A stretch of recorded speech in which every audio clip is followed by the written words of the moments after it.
কক্সবাজারের সীমান্তবর্তী এলাকা নাইক্ষ্যংছড়ি সীমান্তের ঘুমদুমে মাইন বিস্ফোরণ মাদক চোরাচালান প্রতিরোধে স্থানীয়দের নিয়ে জনসচেতনতামূলক মতবিনিময় সভা করেছে বিজিবি। সোমবার দুপুরে ঘুমদুম উচ্চ বিদ্যালয় মিলনায়তনে 34 বিজিবির আয়োজনে অনুষ্ঠিত মতবিনিময় সভায় প্রধান অতিথি হিসেবে উপস্থিত ছিলেন 34 বিজিবির অধিনায়ক lieutenant colonel SM. Khairul Alam.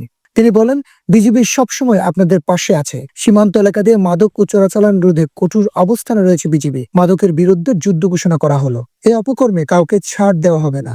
মাদক নির্মূলে সবাইকে একসাথে কাজ করতে হবে। আপনারা বিজিবিকে সহযোগিতা করেন, আমরা আপ্রাণ চেষ্টা করে যাচ্ছি।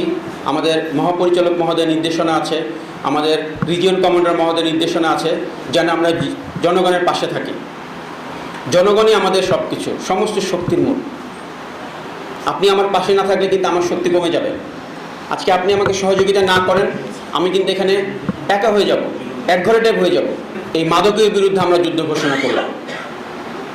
আমরা কিন্তু কঠোর থেকে কঠোর হয়ে যাব, বিশ্বাস করেন। আমি কোনো মাদক পাচারকারীকে সহজভাবে দেখব না। আমি যতটা আপনাদেরকে ভালোবাসবো, মাদকের বিরুদ্ধে তার চেয়ে বেশি কঠোর হব।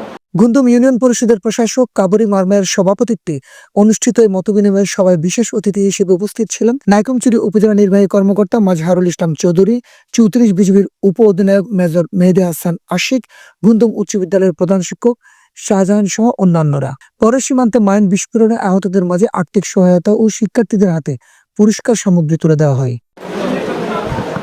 Desk report, Chittagong TV on, Cox's Bazar.